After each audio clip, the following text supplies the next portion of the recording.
Can you hear me? Yes, okay, great. So it looks like we have 6 at least, if I'm counting right. So with that, don't see any reason not to get started. Good evening and welcome to the April 13th, 2021 Planning Commission meeting. Thank you for joining us in this remote meeting format we're using in response to Governor Brown's Stay Home, Save Lives order. This format enables the Planning Commission to meet, hear from the community, and take care of business while keeping its members, staff, and the public safe. Today, our meeting will begin with a public comment session, followed by a work session on middle housing code amendments. There are several housekeeping announcements and instructions related to the meeting format I need to take care of first. Thanks for your patience while I work my way through them. Anyone wishing to access the meeting can do so by watching the live stream available on our website, the broadcast on Comcast Channel 21, or by following the access instructions listed on the agenda for this meeting. For those who join the meeting via computer, device, or phone, your microphone, webcam, and phone are automatically muted when you enter the meeting as an attendee. If you wish to participate during the public comment portion of the meeting and have not done already, done so, please raise your virtual hand now to join the speaker's queue in one of 2 ways. For those of you on a computer, laptop, or other device, click once on the hand icon. For those listening to the meeting on a phone, press *9. When public comment begins, our meeting moderator will announce the next 2 speakers at a time. When it's your turn, the moderator will announce your name and unmute your microphone. Public comment is limited to 10 minutes, so your time to speak will be based on the number of people signed up to speak.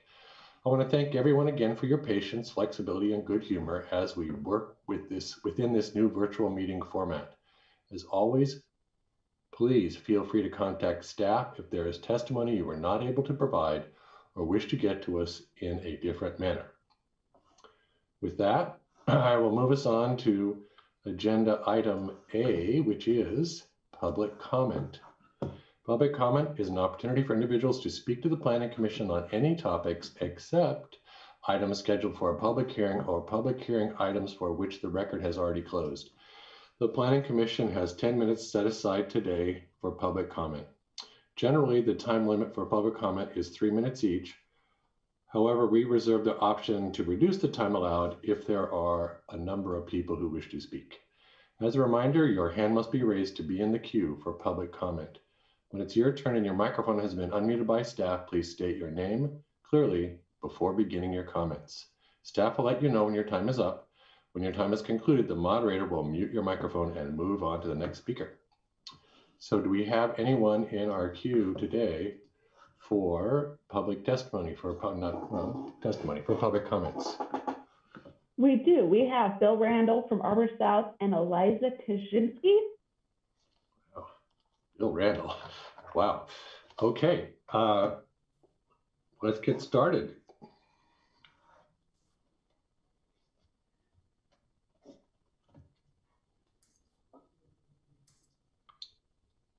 Bill, are you up first? Can you hear us? There, I was thinking I can hear you now. Can you hear me? Yes, we can hear you. I see some nods. Again, this is Bill Randall, the Senior Principal with Arbor South Architecture. And okay, the host has asked me to start my video. And this is the first time. Let me switch cameras here so that I'm not looking off to the side for you. There we go. Okay, Bill Randall, Arbor South Architecture, 380 Lincoln, Eugene. And I have some observations and thoughts regarding the model code as it's currently written. And some of my thoughts are based on looking at the what ifs as an architect and a designer, and some are based on our previous experience trying to make the code work in unique settings. And I have sent this also via email as a comment so that you can read through this as you go into your work sessions as well, if you think they're good ideas. Many infill lots that are poised for providing missing middle housing are undeveloped or underdeveloped for a reason. They often have unique characteristics, being narrow or odd shapes, et cetera, that don't easily fit the code requirements. And as we know, one size does not fit all. And so I have a few recommendations, having read through the model code. And first one is on parcels fronting streets that are classified as arterials or major collectors. I would suggest allowing parking between the building and the street outright. Still require the minimum 10-foot setback from the street and landscaping to some level, such as L2 between the parking and the street. And the reasoning for this is parking fronting an arterial or a major collector has less neighborhood walking impact for buildings and entries facing the street. And especially when we design and lay out with a common courtyard, creating the neighborhood among the units. The busier the street, the more this seems to make sense. And as an example, I would put out there Blossom Cottages out on River Road at about 1711 River Road as an example of that. And that was also a very narrow lot. On parcels that have 120 feet or wider street frontage on neighborhood collectors or local streets, if the parcel has 120 feet or wider street frontage, the parking may be located between the buildings and the street, not to exceed 50% of the width of the street frontage. And this is really, I think, what the current code's recommending. Still requires a minimum 10-foot setback at the street and landscaping to some level, again, maybe L2.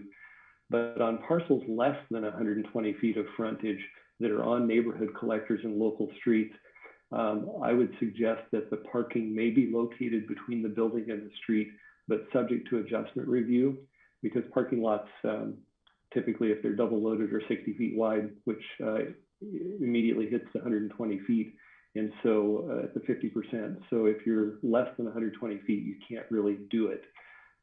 Narrow parcels are a lot harder to design to meet that proposed code. The narrowness makes getting behind the buildings also very problematic and creates a long driveway to the rear of the parcel and a lot more impervious area. The adjustment review process would allow flexibility for the unique aspects of the development site. Again, one size does not fit all. And then on all parcels, if the parcel abuts an alley and sufficient width exists for access, I think it'd be good to require the alley to be used for the access regardless of the street classification. Parking may not be located between the building and the street, but I think I would still suggest making the adjustment review process available because there are always unique and individual situations. So to summarize, I just really wanted to stress how many of the infill lots that are out there and they're still vacant for a reason. And oftentimes that's because they're odd shapes or sizes or widths. And so I encourage the commission to allow flexibility in those instances so that we can encourage middle housing. Thank you.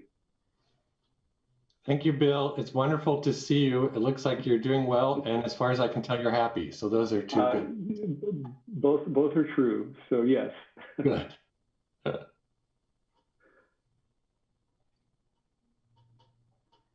So next up, we have Eliza. Hello, I'm Eliza Kaczynski. I live in Ward 1.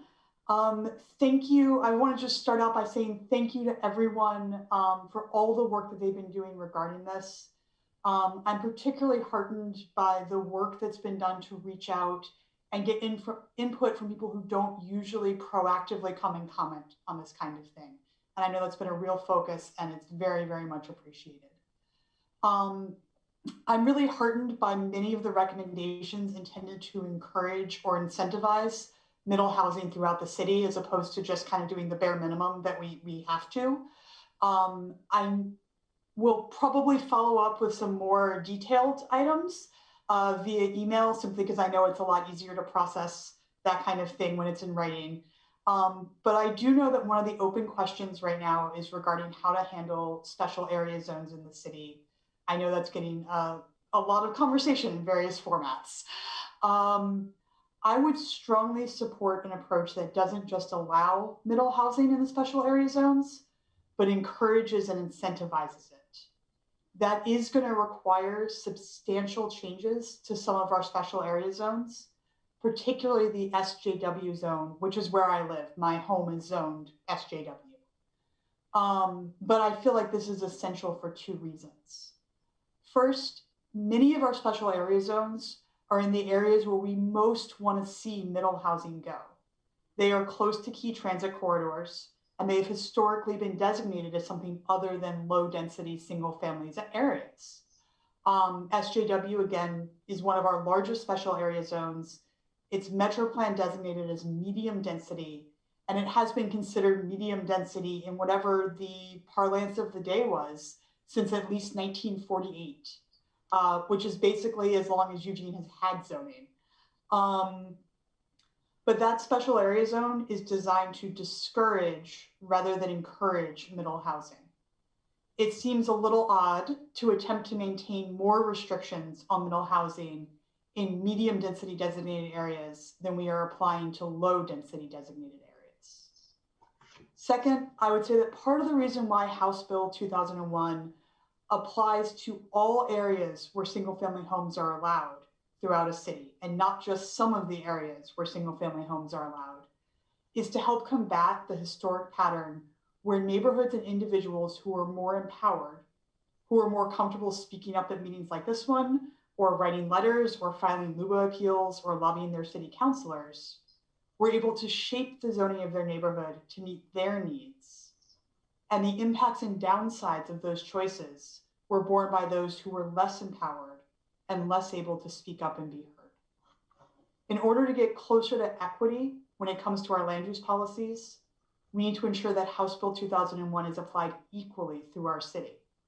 And that means not walling off some areas as special and exempt from the requirements that every other area of the city is having to comply with, just because some of the residents of those neighborhoods are more willing to come talk at meetings like this one. From the summary, it seems like there was general support for keeping the standards relatively consistent throughout the city, and I encourage you to continue to follow that approach when addressing the special area zones. And I want to thank you again for all of your hard work on this. I know this has been a really challenging project, and that's it. Eliza, thank you for taking time to speak to us today. We really appreciate the effort and the content that you brought to us. Thank you. Do we have anyone else signed up for public comment time? That was our last speaker. That was it. Okay. Well, then let's move on. Agenda item B, a work session on middle housing code amendments, staffed by Terry Harding. Take it away, Terry. Thank you, Chair Rainey. I've started sharing my screen. Let me take a moment here and get it all set up.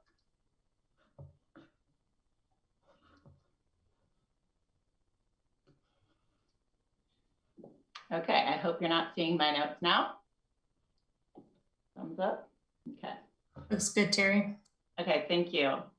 Welcome. We're happy to be here tonight with an update on the middle housing project. Today, we'll remind you about the overall goals and status of the middle housing project, summarize themes and highlights from our February outreach report, and introduce draft code recommendations for the general approach to writing the code, a couple of the housing types, plus options for amending special area zone. And then we'll wrap up with next steps. As a reminder, the overall goals of the middle housing project are to comply with the House Bill, further ongoing work aimed at addressing equity and affordability, and enable more production of diverse types of housing across Eugene. In 2019, House Bill 2001 was passed by the Oregon legislature, requiring cities to allow more types of housing in more places. As you all know by now, cities must allow duplexes to be built on each lot within the city. Triplexes, quadplexes, cottage clusters, and townhouses must be allowed in residential zones that allow detached single dwellings according to state administrative rules that were adopted by the state in December of 2020. Many of these rules tie back to lot size, and you can find this map that's on this slide that shows our lot sizes around Eugene on our middle housing webpage.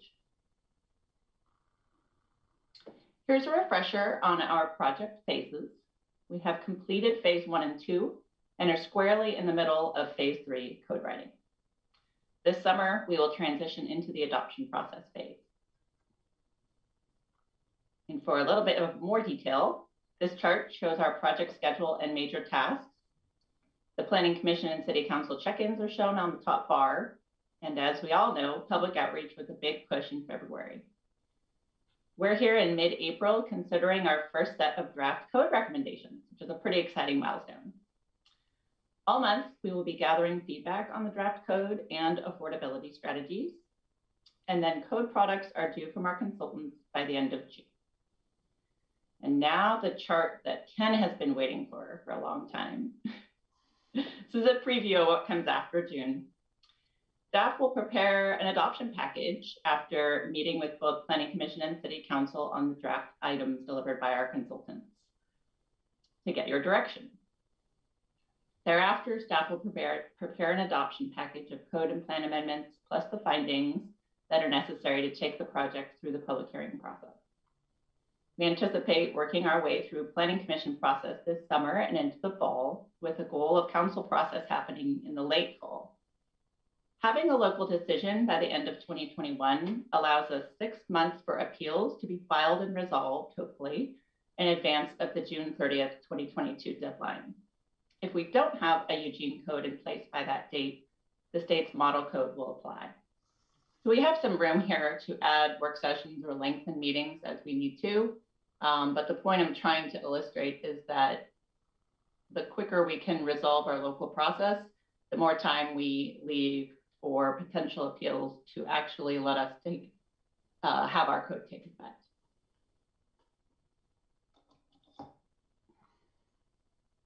So now we're going to transfer over to Sophie McGinley. Sophie's going to talk to us about the February outreach report that was attached to your packet and see if you have any questions about it.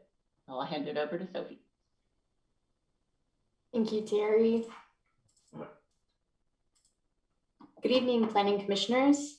Last month, you heard some preliminary results of our February outreach. And Terry, you can shuffle us over to the next slide. Thank you. Since then, we gathered more surveys, analyzed more data, and received more input. Tonight, I will walk you through key takeaways and results of the February outreach report attached to your packet, like Terry mentioned. I'll start out with some big numbers. Throughout the month, we held 8 meetings with 52 participants, hosted 5 Facebook Live events that garnered 4,000 views, reached out to 2 new social media platforms, and gathered 741 survey responses. It was a busy month, and there's more to come. Before I dive into takeaways, I want to provide some context for the public engagement approach. First is the history of single-family zoning. House Bill 2001 is a landmark statewide zoning reform that essentially eliminates single-family only zoning. It's important to share the why of this project in the House bill and to tell the community the full story. Then, this project kicked off last summer in the midst of the pandemic. The planning team usually hosts large in-person open houses and events, something that has been impossible to do this year. We moved our engagement online and got creative. Then, of course, there is the timeline of implementation by June 30th, 2022, that has caused the project team to move very quickly. This project is definitely faster than usual. And finally, we are working within project parameters. The state's minimum standards established a baseline for implementation and has impacted the questions we've been asking the community. When we first presented the project's public involvement plan, we began with the history of single-family zoning and stated our intention to center equity and inclusion in the project's engagement. I said in that meeting that we cannot talk about planning without first talking about its history of exclusion. Since then, that message has been central in our communications. It can be found on the project webpage, in the FAQs, on the history of residential zoning fact sheet, as the theme of one of the Facebook Live events, in the newly formed Equity Roundtable, and in the project's community-developed guiding values and principles. We are committed to continuing to tell this story, do things differently, and center equity in this new code. The project team used a lot of our usual tools: local partners, boards and commissions, and email lists, to name a few. Then we added a few components: a Spanish Engage Eugene page, planning Instagram, planning Reddit and Reddit Q&A, Facebook Live events, the Healthy Democracy panel, the Equity Roundtable, the Meeting in a Box, and the Gen Z story map. We were inspired by what other teams and communities have done and are proud to have added more tools to the planning engagement toolbox. We also heard from a great snapshot of the community. Some of the exciting highlights we're hearing from renters, younger people, and people who had never been involved with the city before. The centerpiece of February engagement was the Middle Housing Survey. Overall, it received 741 responses, 730 in English and 11 in Spanish. If all the survey takers showed up tonight to each provide 2 minutes of public comment, it would take us almost 25 hours to hear from them all. The results were that the survey respondents overwhelmingly encouraged the city to go beyond the minimum standards required by the state. The survey was open for a little over a month on Engage Eugene and was also available to download and print. The next few slides are going to look very similar to the ones I shared last month. However, these provide full survey results. Overall, when asked about how much on-site parking we should require, 61% of survey respondents indicated that the city should require less parking than required by the minimum standards. Respondents also commented that the city should consider safety, people with disabilities, location, and bicycle parking, along with saying the city should make future-thinking policies, reduce carbon emissions from cars, prioritize space for housing over space for cars, allow for a variety of options, coordinate with transit, along with some concern about existing street parking.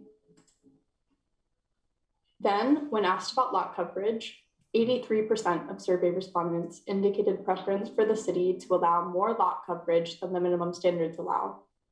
Comments included encouraging access to green space, considering families and children, allowing flexibility, encouraging communal space, considering the tree canopy, allowing more space for housing, and concern over privacy.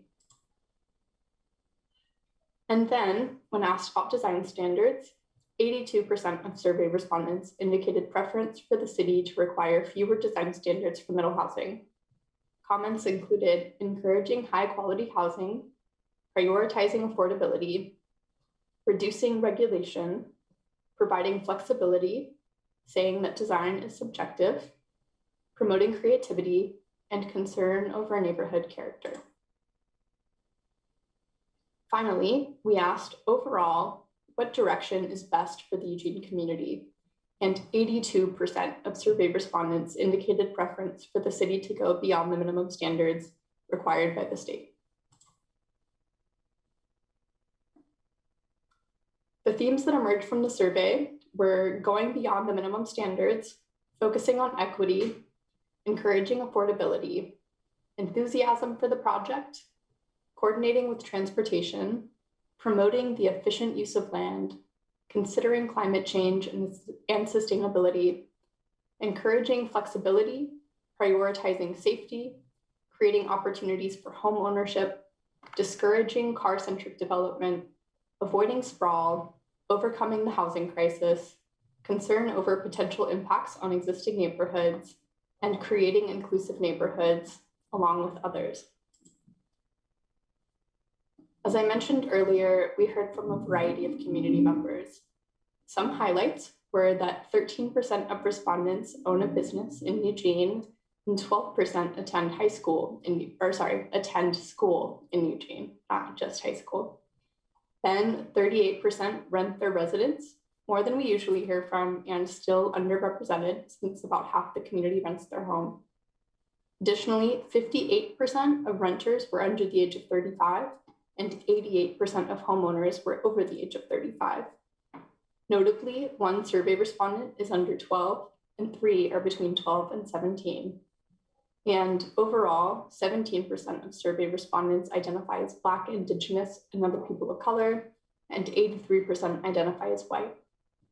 With census data showing that 83% of the Eugene community identifies as white, the survey data generally reflects existing demographics. Along with the survey, the February engagement report shares summaries from the roundtable events. Displayed here is a word cloud of their key takeaways. At their February meeting, the roundtable acted as the triple bottom line sounding board and evaluated the levels of implementation and their social, economic, and environmental effects. Overall, they recommended the city go beyond the minimum standards. And finally, we met with the local partners roundtable, who also viewed the levels of implementation using the triple bottom line. Overall, they recommended that the city go beyond the minimum standards. Later this month, the boards and commissions and local partners roundtables will meet together and discuss the code concepts and affordability. February certainly was a busy month full of input, and I am so proud to share the voices of an engaged community. Back to you, Terry. Thank you, Sophie. Also, a part of our public engagement is the Equity Roundtable, as Sophie mentioned. And you might have noticed attached to your packet were equity summaries from meetings 3 and 4. This group also discussed the triple bottom line trade-offs, but specifically as they relate to impacts and choices for BIPOC community members, people with disabilities, LGBTQ+ people, and low-income renters. A 5th meeting, Equity Meeting 5, will happen in early May.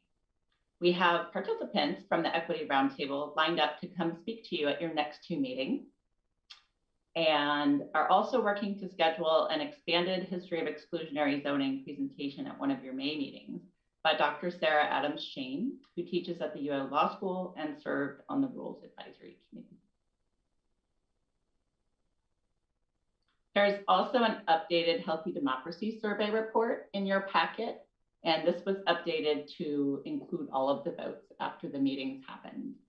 So the percentages are a little different from when you saw this slide back in March, but even more expressed support for encourage and incentivize when asked those same questions that we asked the other roundtables and the survey respondents. I'll also remind you that Healthy Democracy was also asked to make general public engagement recommendations to the city, and they are working on a report for you that summarizes those recommendations. And you might not be surprised to learn that one of their recommendations will be to continue innovative outreach with this type of group that is broadly representative of Eugene's demographics into the future and for other projects in the future. Panelists from Healthy Democracy, as well as the Equity Roundtable, are looking forward to sharing more details at future meetings with both you and the Eugene City Council. Okay, so we're about to transition into the code recommendations section of the presentation. And we didn't talk about this, Chris, but I'm wondering if we want to break for any questions from commissioners. Maybe if there's clarifying questions, we could handle those now because we're going to get into some amount of detail. Why don't I? Okay, well, I see at least one hand up. So these are questions about the outreach that was just reported back on at this point. Yes, Commissioner Fragola. Thank you. So I am wondering when council will receive the same report, and then I have a follow-up question after you answer that. Sure. We're scheduled to take a full work session to the Eugene City Council on May 24th. We've also been providing them with monthly email updates with links to your meetings and your packets because you have a lot more detail than we're able to provide the council with. Great. And so this is a question for the full commission, but I'm going to specifically address it to Commissioner Ramey as the chair. I've heard from several council members that they really appreciate us engaging with them more directly, and they liked when you read that statement to kind of frame more strongly our thinking about the clear and objective. That really, it felt like they really were hearing our voice in a strong way.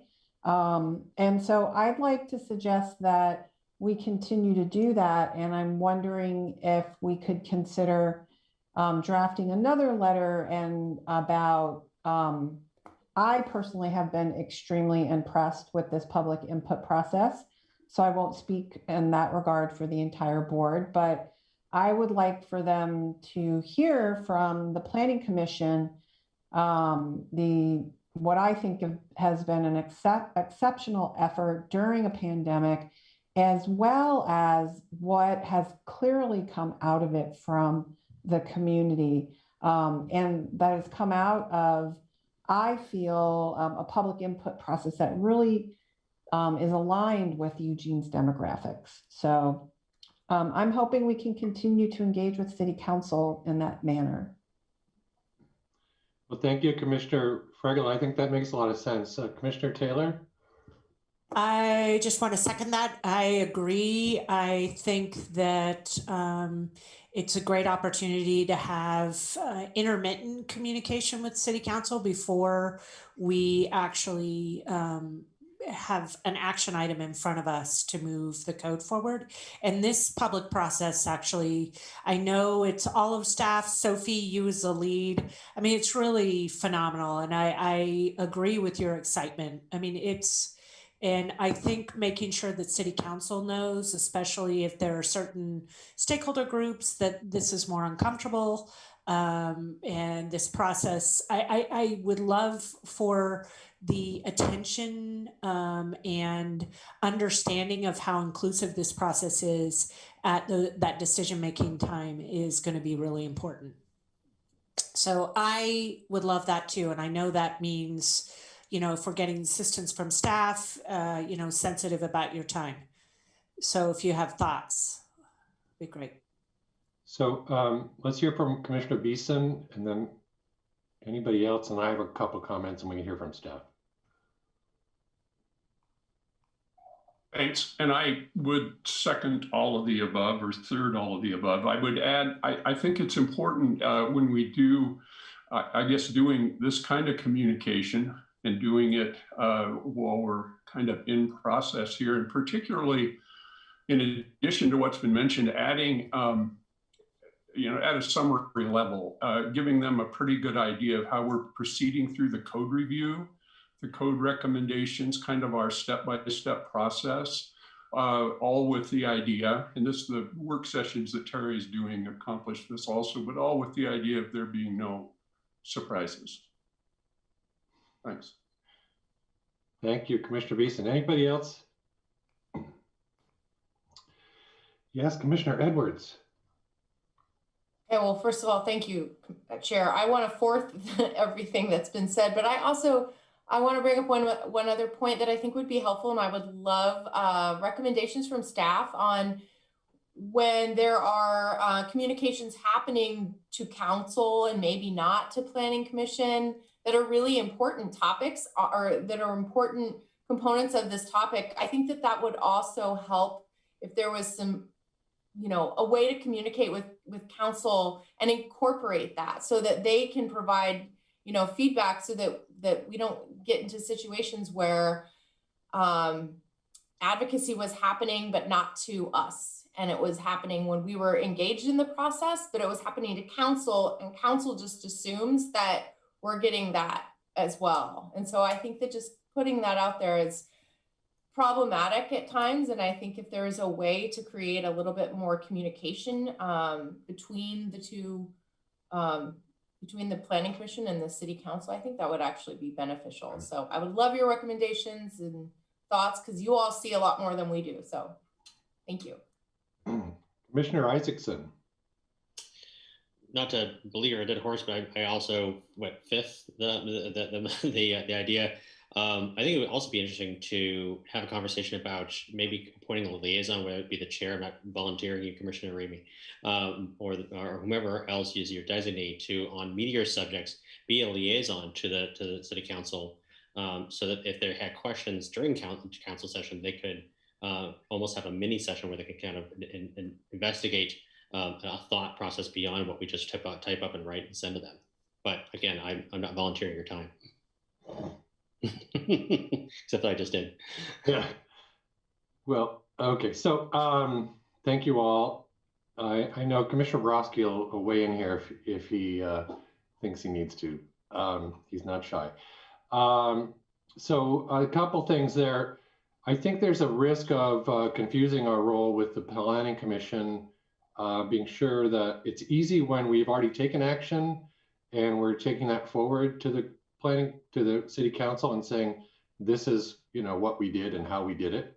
So we just need to be clear that we're not putting the chair, and it won't always be me, but whoever that is, we're not putting them in the position of sort of interpreting what the Planning Commission is thinking without having a direction right in their hands. So I'm not afraid of that myself. I think I could be careful about that, and it won't always be me.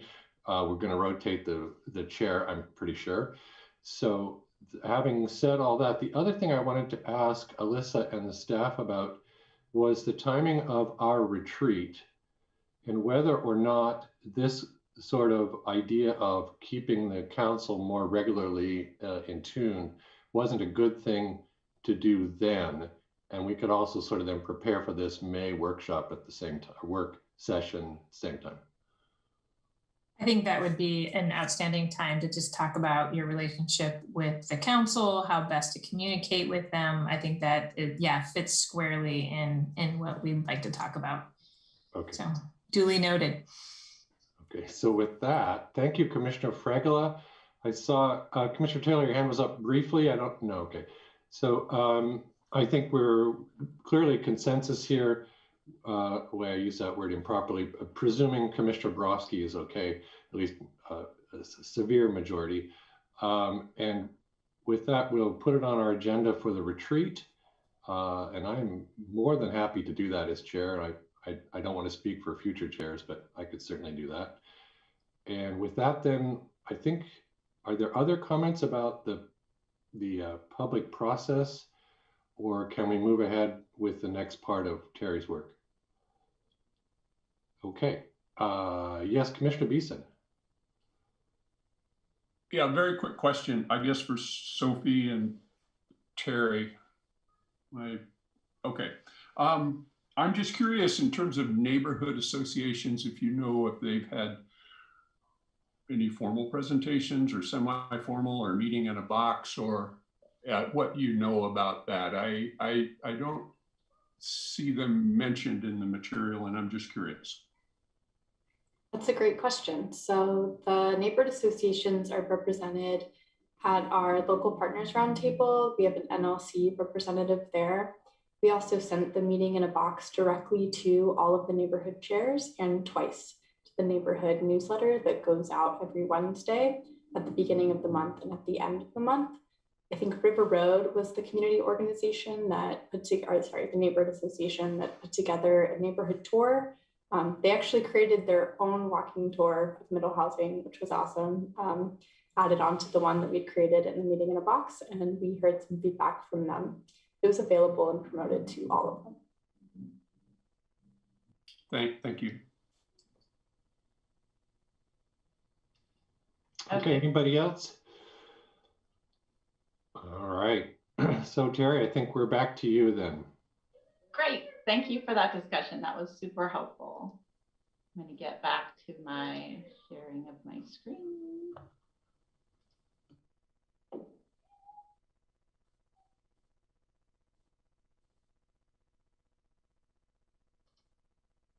There we go. So this might look familiar to you. As you might recall from your February 1st meeting, we had a deep dive into the state administrative rules and the model code. And this is a list of categories or topics for code language that we'll need to work on for each of the housing types as we work our way through middle housing code amendments. So we're going to spend some time tonight talking about duplexes, cottage clusters, approach to special area zones, and also kind of the general overall approach based on the questions that we teed up for you in your March meeting. So I'm going to toss it over to Matt Hasty, who will be followed by Kate Rogers to walk us through those next. All right, thanks, Terry. Everybody see and hear me okay? Yeah, okay. Awesome. So I'm going to cover some sort of key overall questions, some of the ones we talked to you all about the last time we met with you and talk about kind of where we're landing in terms of recommendations. I've got, I think, 4 slides. The last one I'll say more about than the first 3, but I'll say a little bit about each of these. And then I'll turn it over to Kate Rogers, and she'll get into the details of some of the more specific types of standards related particularly to duplexes, cottage clusters, and then a little bit on special area zones. I would say feel free to raise your hand and interrupt me if you have a question. I'll try to keep my eye on the participants bar so I can see if hands go up, because I can't see all your faces. So one of the questions we asked you all last time is, in general, overall, which of the 3 options of approaches should we be pursuing? Allow, encourage, incentivize.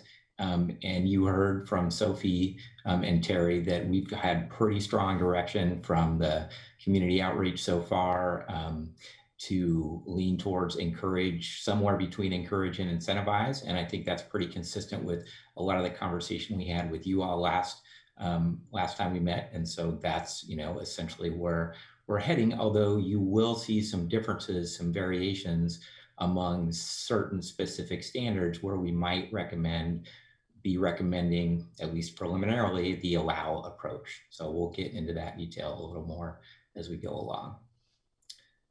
Next slide. We asked a little more specifically what approach we should be using in terms of standards related to lot sizes and other base zone development standards. And again, here, our recommendations generally are going to be some combination of encourage generally, so that's reducing lot sizes and relaxing development standards relative to state requirements, and incentivizing in particular locations and specifically within a quarter mile of frequent transit lines. So you'll see that reflected in some of the specific standards when Kate walks through them in a little bit here. So let's see, is there a question there? No. Another question we had was, which approach should the city use for design standards? And the recommendation here is a little different than what we've talked about with base development standards. Generally, we're recommending adapting the design standards from the model code, modifying them for compatibility with Eugene's specific code standards, relaxing them in some places, but overall, the design standards in the model code are pretty limited. They do just some basic things related to kind of setting a pretty, I'm going to say, a reasonably low bar, and relaxing them further in a number of cases did not seem to make sense to us. And so that's a case where I think you're going to see, when you see the details, a little more on the allow side than on the encourage or incentivize slide. So one of the other, here's the last 2 overall questions I'll talk about. One, should the city permit detached plexes or just attached plexes? So duplexes, triplexes, quadplexes. Our recommendation at this point is yes, you should permit both attached and detached plexes. I think that's what we heard from a fair number of you last time, although there was some debate about, what are the advantages and disadvantages. We posed that question to our team members, Echo Northwest, and we heard a number of things from them. Kind of on the cost or affordability side, one of the things we heard was, well, yes, on average, detached plexes are going to be somewhat more costly to build, just in terms of the cost of materials, foundations, et cetera.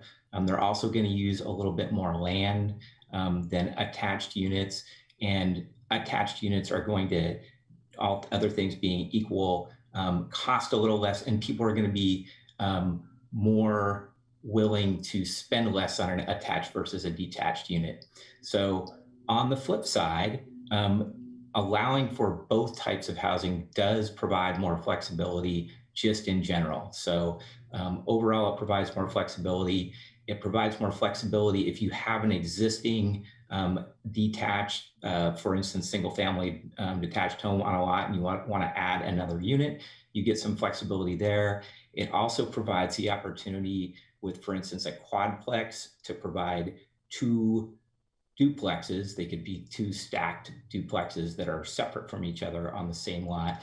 And then the other thing I would say is that they provide a little more flexibility too when you're looking at kind of oddly shaped lots. So it might be easier to, if you've got just a funky shaped lot, actually to fit in some detached units as opposed to a purely attached unit. So we, at this point, think the pros of allowing both outweigh the cons, and there's not a lot of harm that we can see in allowing both. So that's our recommendation. So Matt, Matt, how do you want us to handle questions? I see somebody has their hand up. Are you going to stop after each of these key questions, or how is this going to work? So this is my last slide, and then I'm definitely going to stop. But I'm also happy to stop sooner. I'm just going to talk a little bit about cottage clusters, and then I could stop and take questions or comments on all 4 slides. But I was also watching to see hands come up, and I do see Commissioner Borowski's hand up. I didn't see it earlier. So yeah, what would you like me to do? Should I keep going and finish this one up? Okay. Yeah, so the last thing I would say about the attached versus detached is just that the city is organizing a builders developers roundtable, and this is one of the questions to ask to those folks as well. So that might give us a little more guidance as well on that particular issue. And then finally, the last question we asked you all was, for cottage clusters, is it important to provide options in your development code so that they could be built either all of the cottages on a single combined lot or on their own individual lots? And I think we heard pretty consistently from you all that we want the option to be able to, or for people to be able to build them in either configuration. And so that's where we're headed in terms of the recommendation. We are working on essentially some updates to your cottage subdivision standards, and the standards for the cottage clusters themselves are generally going to be pretty similar, but we're going to identify those 2 paths to development of that type of housing. So now I will actually stop. Okay. So again, do you want us to go, how do you want to organize our feedback to you?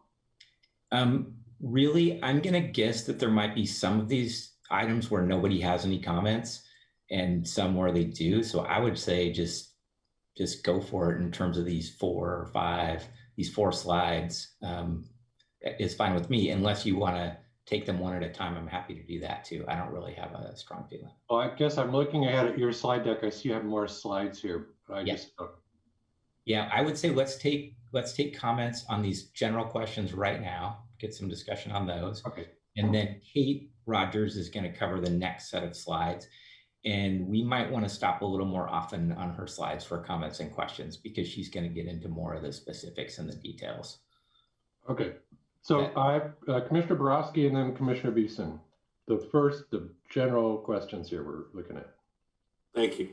So my question was on duplexes and allowing duplexes, standalone duplexes. And I guess my question is, if we allow standalone duplexes, what does that do to all the work that we've done on accessory dwelling units? Because basically you could build, we came up with a whole bunch of standards for ADUs and 800 square feet, blah, blah, blah, this and that.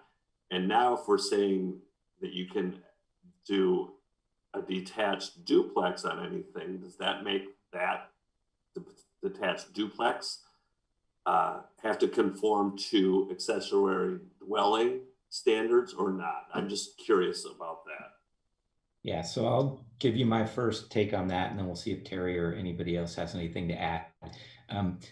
I would say no. You could come in and propose or apply to build a duplex, and the second unit would not have to meet all of the standards for an accessory dwelling unit.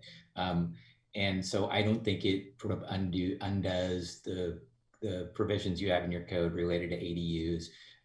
There was a lot of talk about this topic when we were working on the model code for DLCD, and ultimately the kind of conclusion was, leave that essentially up to the development applicant. If a development applicant comes in and they have a project that could meet your ADU standards for a second unit, or could meet the duplex standards, they get to identify what it is they're applying for. But you do have some specific standards for ADUs that relate to size and a number of other things. So not all duplexes are going to equal an ADU and a primary dwelling.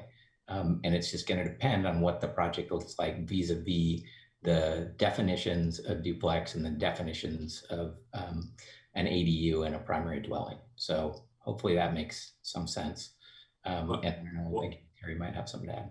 Yeah, to Terry. So, I mean, do you think anybody would build an ADU if they could just call it a detached duplex? Good question. I'm wondering if Jeff or Alyssa want to jump in, as pretty familiar with our ADU process. One thing I would mention is that ADUs do have some financial incentives at the city currently through SDC reductions. And so it may be that somebody is enticed by those and chooses to build a small unit and receive some of those reductions. Jeff, I don't know if you have anything else beyond that. Yeah, I was just going to say this is, the city's really encouraging these small developments by creating these pre-built plans so that people can just go ahead and adopt those and plunk them down in their yard. And, when the ADU code amendments that we're working on finalizing, they really only apply to single family detached homes. So yeah, it's really going to be up to the property owners on what makes the most sense for them. Okay, Commissioner Beeson. Thanks. So I just didn't, the first slide that Matt went through, I guess I just make a general statement, and I'm in support of the overall approach. I mean, if you're kind of looking for that feedback, I like it. I appreciate it. So kind of all the way through this in terms of the recommendations from the consultants and from the staff, I'm in support of that. I guess I have a bit of a question on the transit line, and I don't know that I've got a lot of, I'm very much in support of the direction you're going here, Terry, and how that's all set up. The two things that kind of occurred to me as I sat and stared at it, I guess a quarter mile from the transit route is sort of a national kind of, or an industry-wide sort of standard. And I found myself thinking, gosh, maybe it could be a half mile, and maybe there'd be some advantages to that. And the other is whether or not we, want, and we don't have to get into this in a lot of detail right now, but whether we want to consider any additional routes in Eugene other than the ones that you've mentioned. The ones you've got on there look fine to me. And so that's kind of two items. The last one, and I'll be very brief, I think I'm really swimming upstream on this. On this detached plexes, I said a little bit last time, I've kind of thought about it some more, and I've done some reading on it. I think this, as far as I can tell, the state and the OARs and around the model code and so on seems to allow this. When you look about and read about plexes, plexes are actually one building with multiple units. So I think when you start breaking them apart, whether it's 4, 3, or 2, they become, in my mind, single family dwelling units. So granted, they're probably going to be a little bit smaller, but it's just generally, to me, kind of going against the overall goal or set of goals we have here to encourage housing that might be more affordable, that might be more kind of compatible with existing neighborhoods and so on. I'm having a hard time visualizing. They would tend to be less energy efficient. There's sort of a laundry list of things. I wouldn't argue too much. I'm kind of thinking people might not do this very often. And I guess I'm also, and I'm going to get a little out of my lane here probably, but I think if you're actually looking to do a triplex or a quadruplex in a conventional sense, and you were going to occupy one of the units as the owner, there's some financing possibilities that are, or benefits there. And I'm kind of wondering how that all works for somebody if they're trying to develop 4 single family dwellings, say, on a piece of property. So I guess I just want to put that out there. I'm kind of thinking there's general support for this, and I just kind of wanted that out there for the record. So thanks. So I'm going to jump in here. Commissioner Borowski, I see your hand up, and I'm going to take a swipe at this. Overall, following on Commissioner Beeson's comments, and you know from my comments before, I'm still interested in more data about the affordability of the units, and it looks like that maybe one of the next workshops or roundtables is including the development community. So it'd be great to get their feedback. And then I'm a little curious about if they say, well, I can say it, a smaller unit is more affordable, but whether they will build a smaller unit, I think is the question we want to ask them about. But let's say we did land there, think about what tools we have in the code to actually affect that. I'm not sure where they are, but that could be challenging. Overall, then, secondarily, the transit corridor, is that essentially, I mean, I'm wondering the mechanism for that. Is that, so that's an overlay zone or something that gets laid over, that then if your property touches this overlay, or what is the mechanism that carries that forward? That seems kind of tricky too. Sure. We do have an incentive already in the code for a transportation system development charge reduction in this light green on the that we showed on the map. Yeah. So that's in the language that regulates a particular existing SDC reduction incentive. We would just reference that in our code. So we reference the map itself, which is already in the code somewhere. Yes, the map is in the code, and Okay. we would reference it in our middle housing code amendments. So I'd like to, obviously, if you're eligible, you refer to that map. And this sort of responds to Commissioner Beeson's question too. The reason that we pick those transit routes is that those are mapped by Lane Transit District as having frequent service, and they do update those. So we refer to that map, the current adopted frequent transit line map. Right. So presuming we get into more conversations about the Plex situation, I can tell you I'm going to need some convincing that a detached duplex, detached tris and quads, I'm not sure that that's even a thing, but the detached duplex, I stumble for the reasons that Matt listed. It's sort of the cons, you know, it's like, well, it's not as cheap to do a detached unit. And my great fear is that someone has a 1,200 square foot house and they tear it down and build 2 2,500 square foot houses. So because again, so then we've taken a very relatively affordable unit at 1,200 square feet and replaced it with 2 units that are much more expensive. And that worries me a lot. So I would need some convincing, and again, maybe it's the developer roundtable that brings us there, that really makes sense. And certainly not allowing detached duplexes, I think, forces a smaller unit, but I could be wrong about that. But it just seems like that might be a more, just a different approach that may get us further towards where we want to go in the code. So I would need some convincing about the detached duplexes. Detached tris and quads, I think, would have to be smaller by definition, but at some point they're approaching a clustered subdivision or a cottage division. So I'm not sure where that goes. But with that, again, lots of questions, no answers. And Commissioner Borowski, you waited patiently through that, and then you disappeared. Oh, there you are. So you're up. Thanks, and it's just a quick comment. Seeing a former commissioner in public testimony today makes me hark back and channel Commissioner Baker when it comes to the transit corridors and the quarter mile of the transit corridors.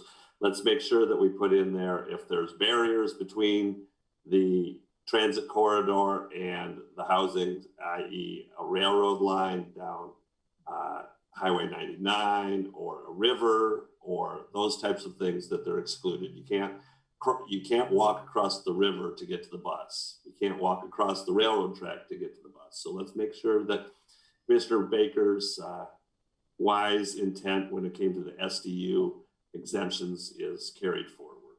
And in other words, Commissioner Baker, thank you for coming through.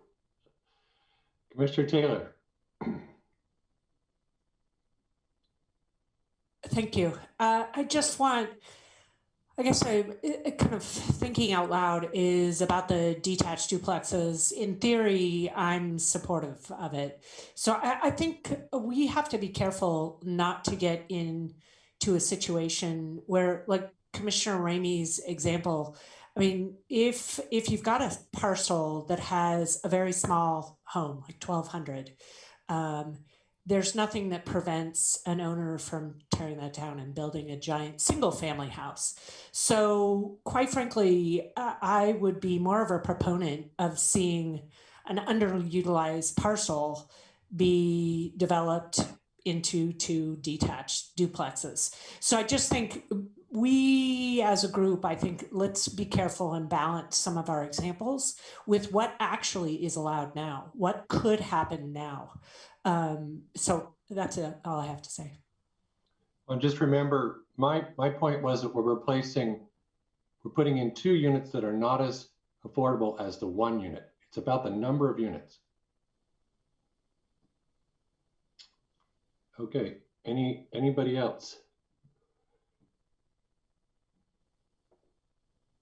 So Matt, then I think it's back to you if I followed how this was going to go. Yeah. Yep. And I appreciate all the comments on that. I think, it sounds like most of the kind of general recommendations you all were in support of, but the recommendation related to attached versus detached plexes, still some not complete consensus on that one.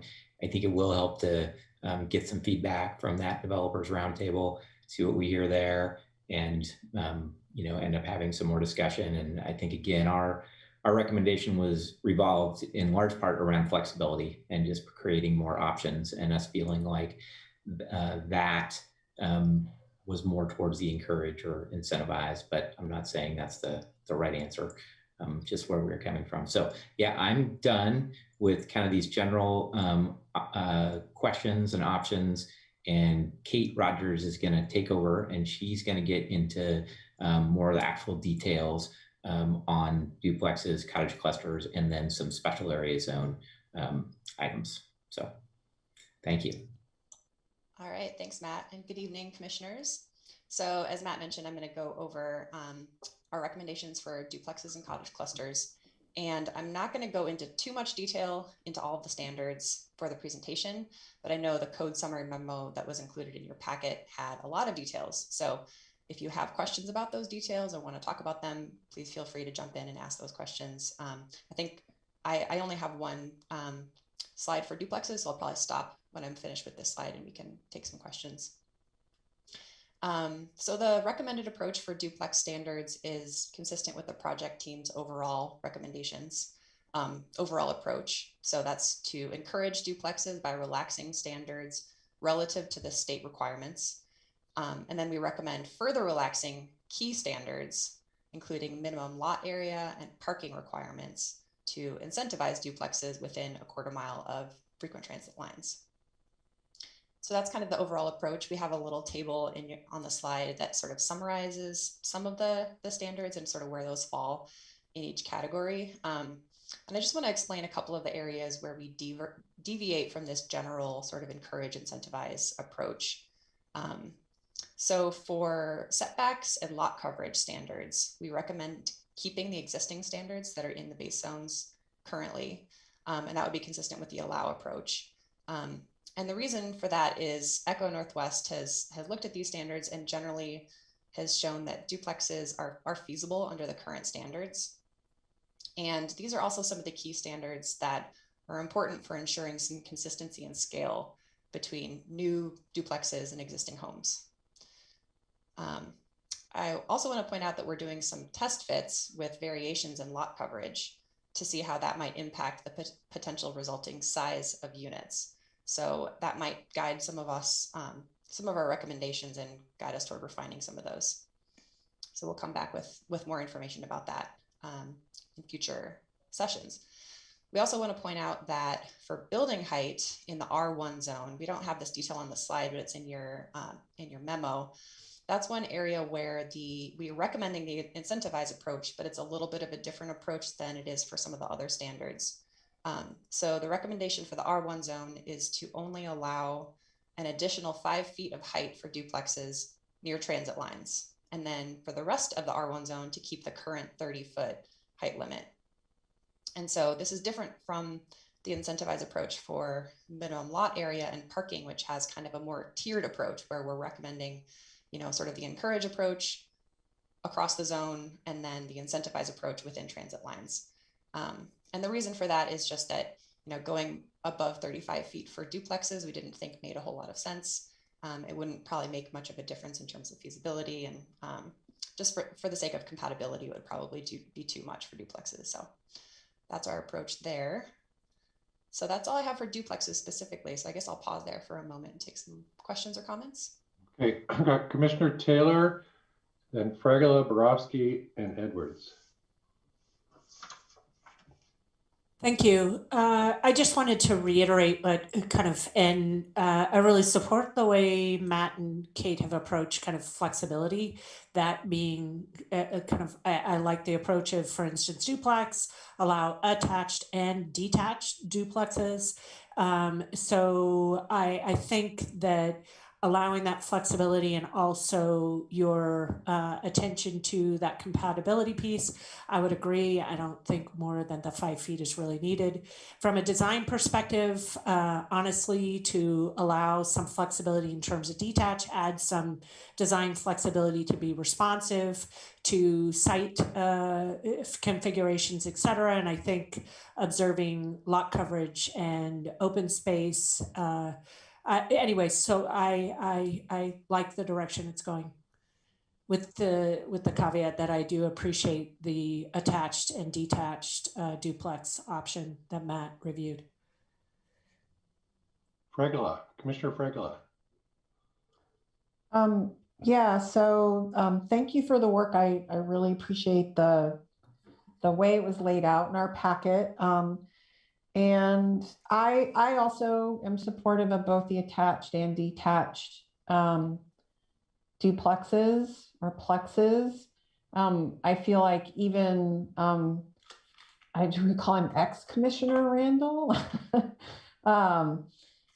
Even some of the comments that Bill made about these odd-shaped lots, that a lot of the lots that we have for infill are odd-shaped, right? And so I think whatever ways we can promote flexibility is useful. I like the approach for the maximum heights and what was recommended. I guess my question was about the maximum lot coverage. And so are you saying that when we have a lower maximum lot coverage, like at 50%, that'll encourage a smaller building? I guess I was thinking if the encourage category was to increase allowances for duplex to a 60% maximum lot coverage, why wouldn't we do that? So I'll take the first attempt at answering the question. So for one thing, so Echo Northwest, and I think they presented this maybe at the last Planning Commission work session, they did some sort of financial feasibility testing of these various housing types and found that most of them were quite feasible within 50 to 55%, and not just duplexes, but triplexes and fourplexes as well, within the sort of 50 to 55% lot coverage that currently would apply. So it's not necessarily a lot of benefit to the feasibility to increase the lot coverage allowance. And then also, this is just something that I think staff finds important in terms of kind of putting some controls on the scale of buildings. Because if you allow, you know, up to the maximum height and you allow up to the maximum lot coverage, if you increase that by a lot, you know, you're getting much bigger buildings, and that has results in larger unit sizes being allowed. And so, yeah, I think it's a combination of encouraging smaller units and encouraging some limits on building scale. Okay, so that answers my question. So it's one way to ensure that we're pushing towards the smaller units, which we know are going to be more affordable. I think so. Okay.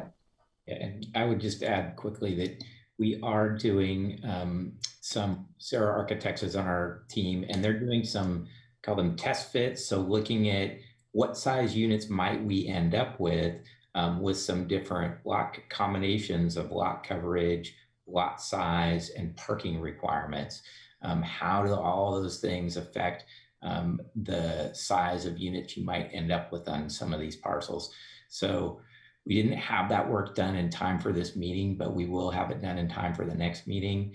And that may help us with the question of both lot coverage and also maybe the attached detached, because they're looking at some different test fit scenarios there or varying that as well. So I'll just note that, you know, so this is our preliminary recommendation based on what we've done up to this point, including the work by Echo Northwest, but we will have some additional information on this one between now and the next meeting as well. Commissioner Borowski. Thank you. I will always consider him Commissioner Randall Emeritus. But I was hoping you could answer a question for me. In the parking section, I'm looking down in the detailed section on attachment C. It says allow on-street parking credits everywhere. Can you tell me what on-street parking credits are, so I know what that means going forward? And then I might have a question after that. Yeah, that's a great question. So basically the code would allow, if there's a space that's abutting the site where parking is permitted, where usually the street has to be improved to allow the on-street parking. But if that space is available, any number of spaces that are available that sort of meet the city's standards could count towards the parking requirements. So if a lot has frontage that would allow 2 parking spaces on the street, then those could count towards the minimum parking requirements. Okay, that's helpful to know. And thank you. That was just a question. I wasn't sure exactly what that was, because I know that that's one of the issues I've heard from neighbors is, and you know, we saw it when we heard about River Road. You know, the Echo Northwest, the Echo apartments and on-street parking was an issue. So I just want to make sure that if we're incentivizing it by allowing the people to park on the streets, let's make sure there's enough spots on the street for them to park. Commissioner Edwards. I am going to pass on my question. I'm going to ask it later. So thank you. You're yielding your time to Commissioner. Yielding my time, yes. To Commissioner Taylor.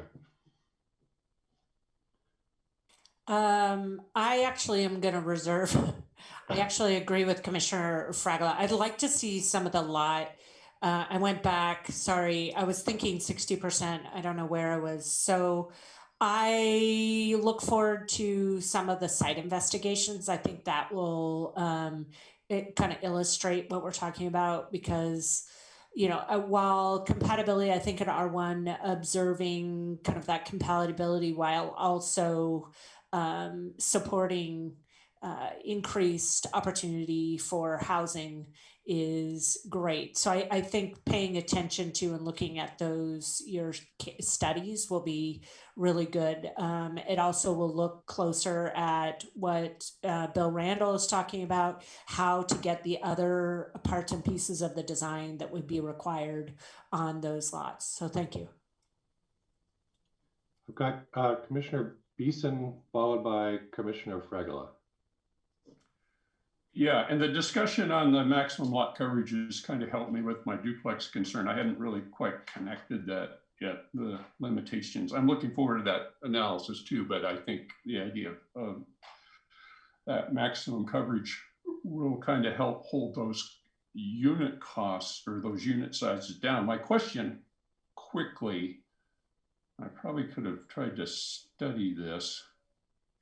So I found myself staring at maximum lot coverage, say 50% or 60% or whatever it is we land on.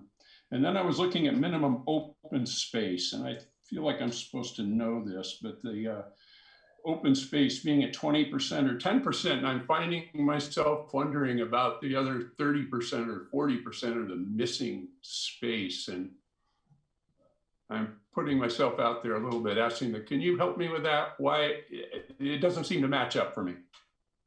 Yeah, so there's, I'll take this one just really quickly. Open space applies to anything that's not parking areas, driveways, or buildings, whereas lot coverage is anything that's not a structure or building. So there is a fundamental difference between the two. And what it really is that within our higher residentially zoned areas, R3, R4, there is no lot coverage. So therefore open space is our way to ensure that there is some area that is open and available for landscaping, livability components, things like that. So thank you very much. That makes perfect sense. So it is the implication when I look at the R2s and R4s and so on, we don't have a minimum open space on R1? That's effectively achieved through lot coverage. Lot coverage. Okay, I mean, if it was 50% lot coverage, if 50% coverage maximum, they could put driveway on all the rest of their property? Or are you saying we don't maybe need to go there? I could maybe take this offline with you. I'm kind of missing on R1, I guess. Yeah, we can talk about that separately if that's okay. I'm happy to go into a little more detail about the nuance there. Okay. Thank you. All right, Commissioner Fragula. Let me get my hand down. I was just curious what SB 458 and HB 2283 were recommending and how far off or close it was to the recommended approach for duplex division lot standards. So Commissioner Fragile, I will jump in, and Alyssa, maybe you can help me out. So House Bill 2283 and Senate Bill 458 are basically two different vehicles for the same bill. And it looks to me like Senate Bill 458 will end up being the vehicle. I think House Bill 2283 will fall away.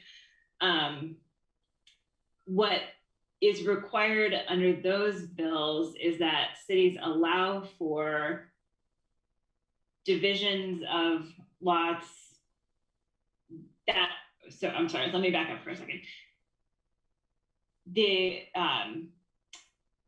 The middle housing has to be developable on the parent lot to begin with. So the original lot would have to meet all of our adopted standards for whatever middle housing the developer wants to build.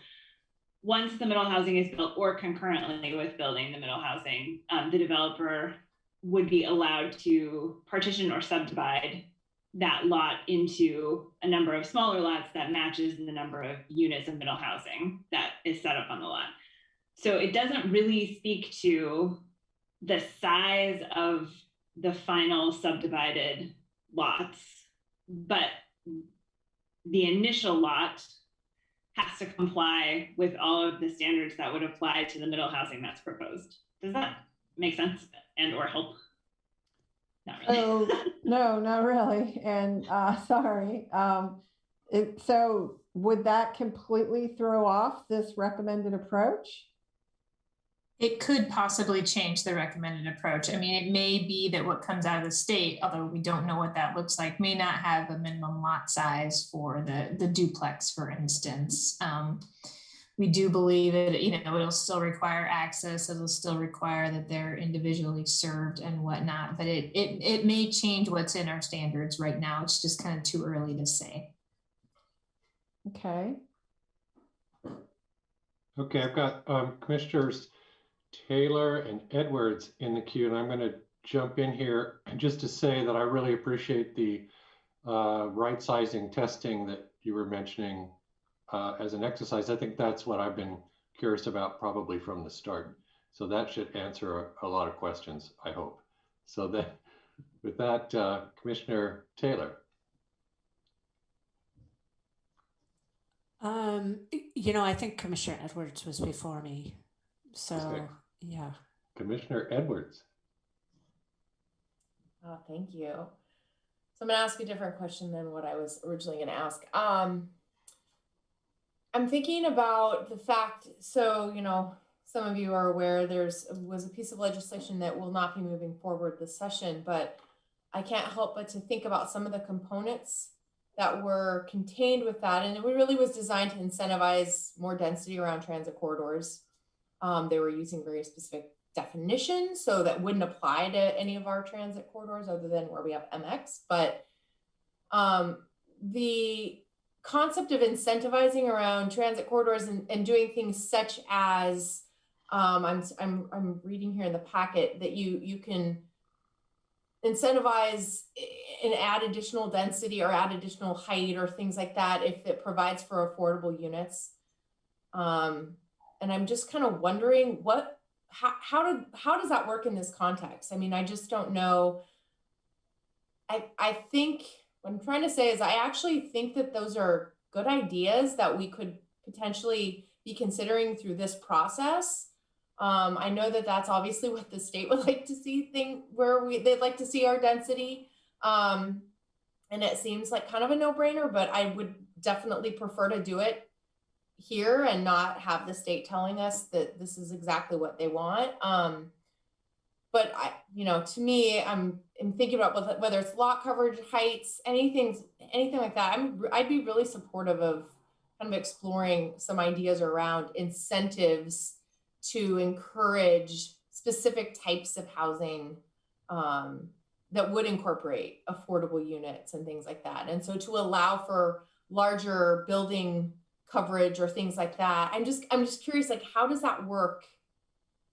How does that play out? I guess I'm just not really understanding how you just allow for something, and then what is the qualifying component? How do you, Lauren, maybe? I'm just not understanding. If I'm a homeowner and I want to do something, what's the mechanism that says, oh, okay, well, but I'm going to make this affordable for somebody, so therefore you're going to let me use up more of my lot, or you're going to let me add a floor that I wouldn't normally be able to add?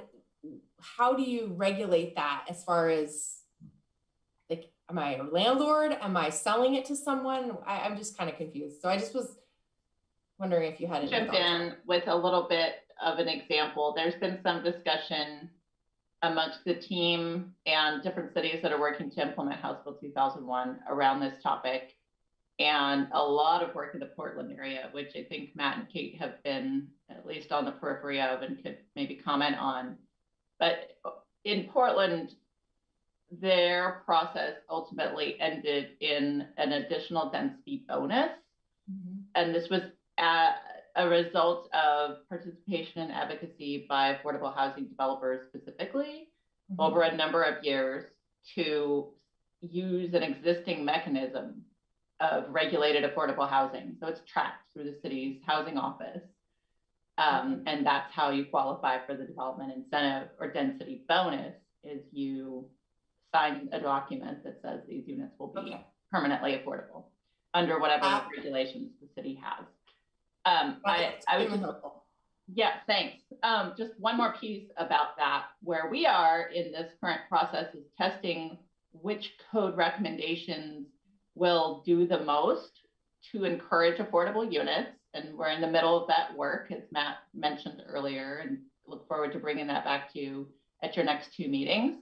But we also have an opportunity within the work to develop the special area zone on the River Road project. And I don't want to spend a lot of time on that in this meeting, but that is another opportunity for us to look at tools within our zoning code to do exactly that, and let that process come to fruition in the River Road Neighborhood Plan.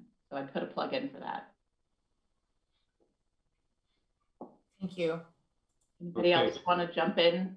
Well, okay, we're gonna have to get to cottage clusters here pretty soon. yeah. So I was going to say, Commissioner Taylor, and then we'll do a little time check to see how we want to spend. We've got like half an hour left here.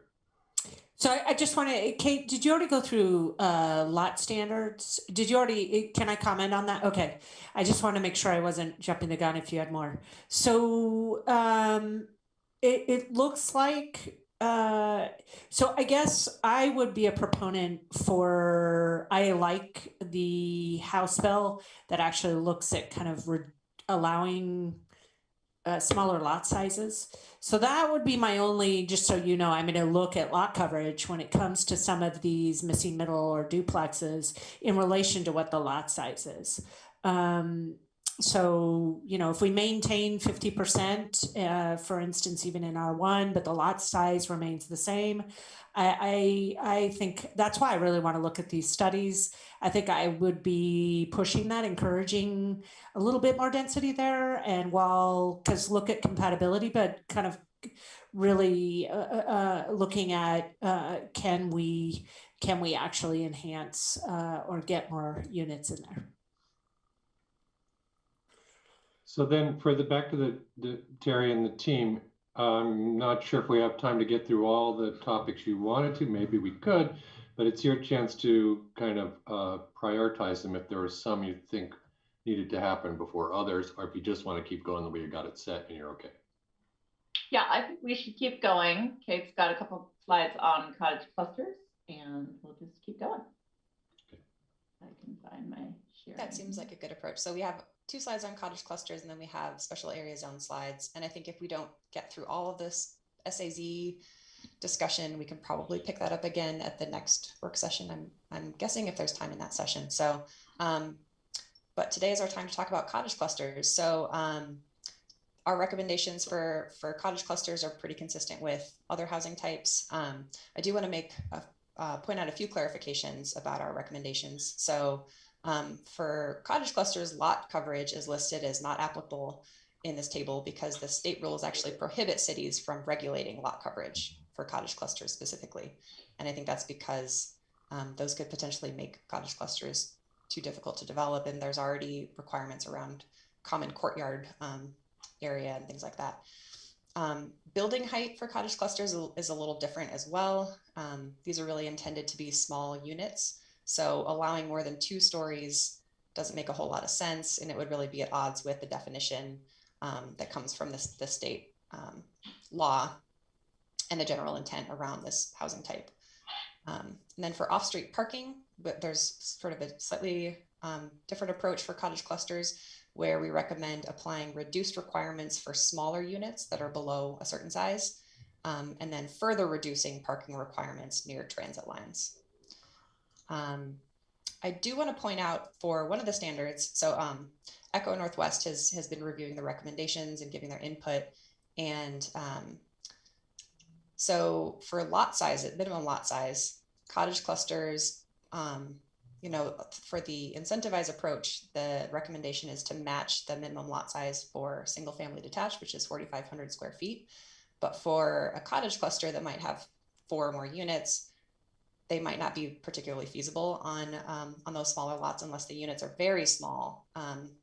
But if the units are very small, they probably don't pencil out financially. So something to keep in mind, it doesn't necessarily change our recommendation to continue to allow cottage clusters on those smaller lots, but it's just worth noting that lot size in and of itself might not be much of an incentive for cottage clusters. I'm going to go ahead and move on to the next slide, which is about design standards and sort of special standards for cottage clusters. So I think Matt kind of talked about our general recommendations for design standards, which is sort of more consistent with the allow approach, which is to adapt the model code standards. And that would apply to cottage clusters as well. And, cottage clusters are a pretty unique housing type, and they have a specific set of design considerations and requirements. And the model code, as Matt has already gone over, it's already pretty flexible. Standards are pretty minimal, especially when you compare them to other existing cottage cluster codes out there, which tend to be much more stringent. And the intent of these standards is to promote high quality development and create a sense of community, enhance livability and walkability and things like that. So there's not a whole lot of wiggle room to relax these standards much beyond what the model code already includes, while still meeting that purpose and that intent. So that's why we're recommending that approach specifically for cottage clusters. And then one thing to point out here, I'm not really going to get into the details, but the memo included an initial recommendation for limiting the size of cottages to 1,200 square feet per cottage, and then an average, so that would be a maximum per cottage, and then an average maximum of 900 square feet within a cluster. So then you could have quote unquote larger units, although they're already pretty small, of 1,200 square feet, but then those would have to be balanced out by smaller units as well. And a primary intent of that is to promote affordability of units by ensuring they're pretty small. But Echo Northwest, again, looked at this standard and they did let us know that that would have some impact on feasibility. They pointed out that some cottage clusters have been developed with pretty small units, but smaller units do tend to have higher construction costs per square foot, and they might not appeal to as many home buyers who might be looking for larger homes. So the more the size of cottage units is limited, the fewer feasible options are available. So I think we'll consider those thoughts from Echo Northwest. We'll think about that, and it may change our recommendation, it may not, but worth noting. Okay, I'm going to stop there. I'm sure there are thoughts about cottage clusters, so I'll let folks jump in. Commissioner Taylor. Thank you. I have a couple of questions. One, is this really a question for staff? So let's say you have a lot size. The cottage clusters are going to be developed on a single lot, so they're not going to be individual lots. If there are 3 or more of these units, do they fall into the multifamily standards? No, at the current point, we're recommending either an exemption, and we're also recommending the multifamily standards to be applied to 5 or more units. But say a cottage cluster has 8 units on a lot, it would still be exempt through the special standards that are, or special exemption that's laid out with 4 cottage clusters explicitly. Okay, so here I'm gonna try to phrase this follow-up question to that is, so I would love to encourage, I think cottage clusters is kind of a niche design product. And I think there are other options that are similar intent, but not identical. So multifamily standards, actually, our multifamily standards has the ability to actually create some of the amenities or elements that are what Kate described in terms of the connection, pedestrian connectivity, community component.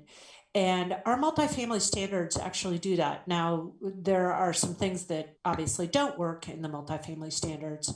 But I'm just, I would love to see some flexibility to actually have, okay, you've got a niche of a cottage cluster, but I actually think that there is a lot of options, like maybe 2 are duplexes, and then you've got a couple single family, and you've got, I think with design, there could be a lot of variable products that on a single lot that I want you to know that as we look at some of these examples is looking at, are we unnecessarily or unintentionally creating a product rather than allowing some flexibility and staying focused what our main intent is, or whatever our priorities in terms of what are the key components in our community that we're watching out for.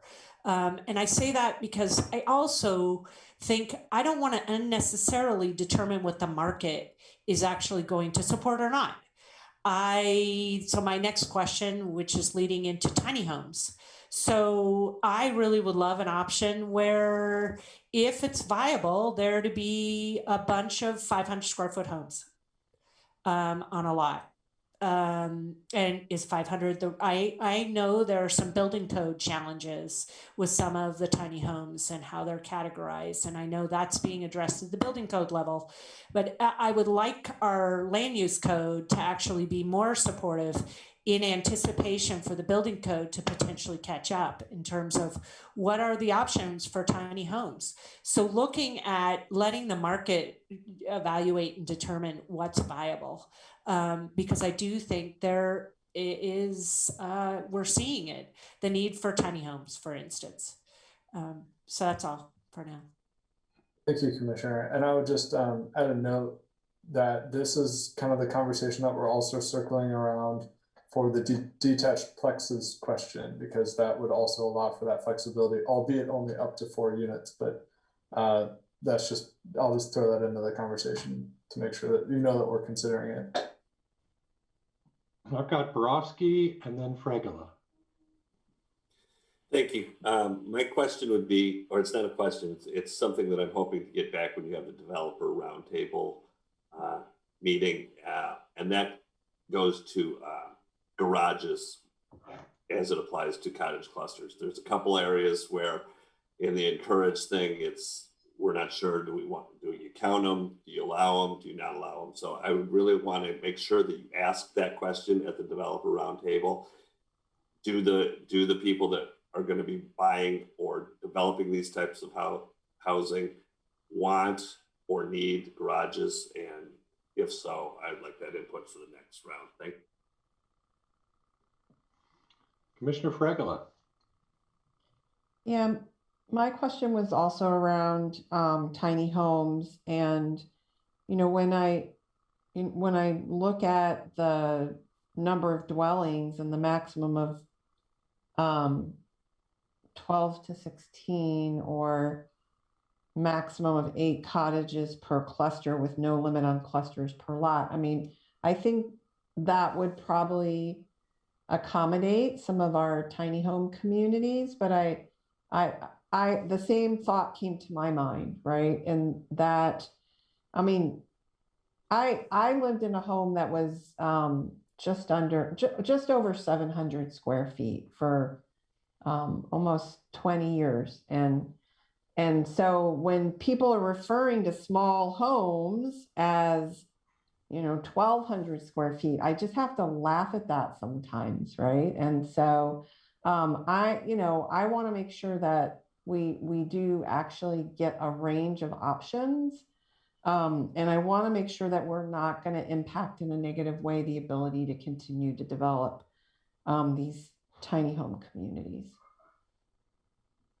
So I'd just like to follow that up with the same kind of personal story. I think our first home might have been 1,000 square feet.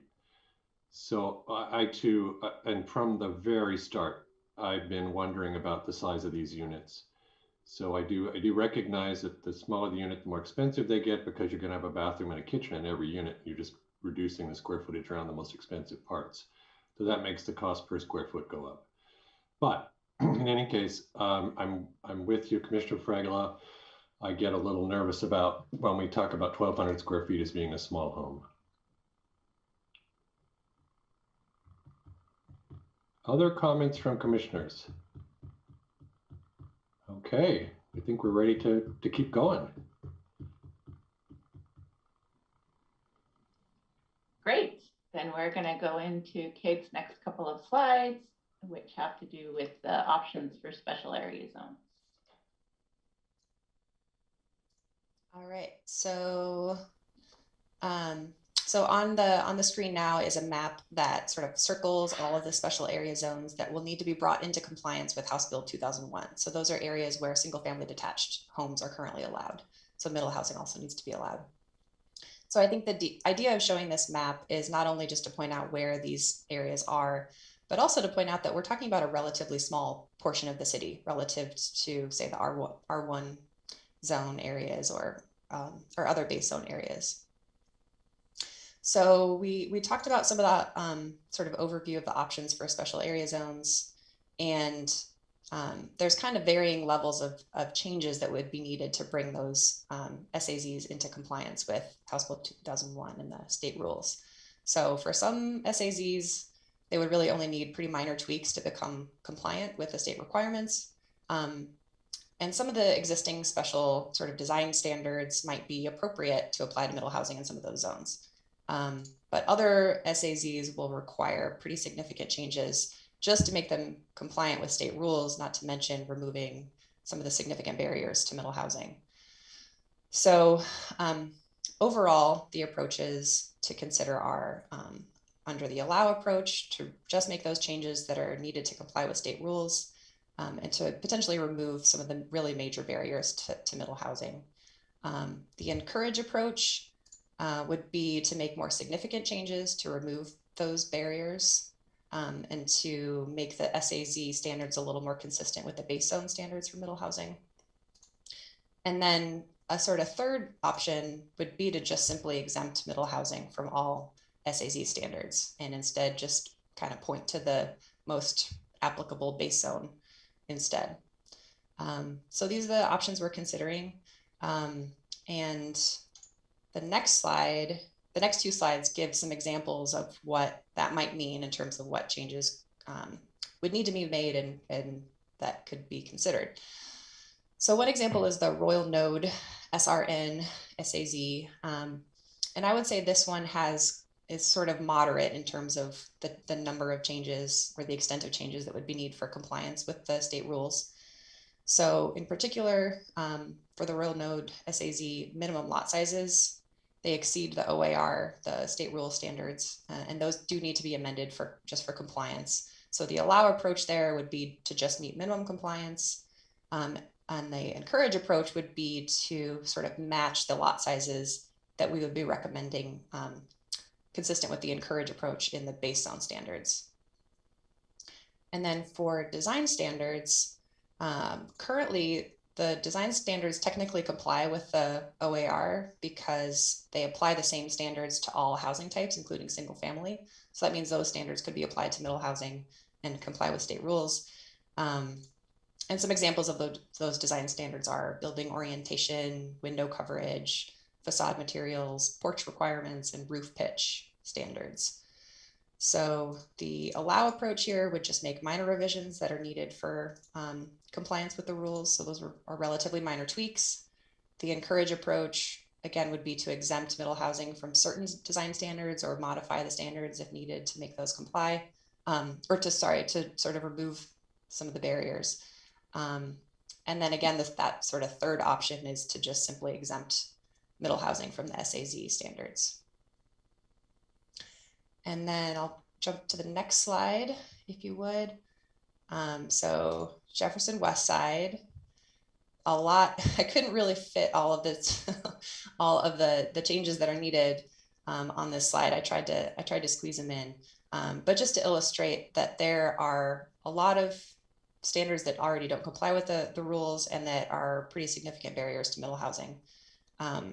So at a minimum, all of those in the sort of left-hand column need to be addressed, and either middle housing needs to be exempted or a sort of more surgical approach needs to be taken where you go in and modify all the standards as needed. And just some examples of those are that there are requirements for maximum dwellings per lot, which essentially establish minimum lot size standards that are larger than what is allowed by the OARs. And then there are maximum height standards that limit height for portions of a lot to only 18 feet, and that's not allowed by the state rules, which requires cities allow at least 2 stories. So then the encourage approach would be to go in and address some of those significant barriers to middle housing development. So these would be things like revising the interior sloped setback standards, which require, increasing setbacks as you go up in height. And those are pretty limiting to any development that's more than 1 story, particularly middle housing. And this approach would require a lot more surgical amendments to make the regulations less prohibitive, or again, the simpler approach, at least in terms of updating the code, would be to just exempt middle housing from those standards. So those are just two examples. There's more detail again in the memo about some of the other SAZs, but we don't yet have a recommendation for this one. So I'm happy to hear comments about special area zones.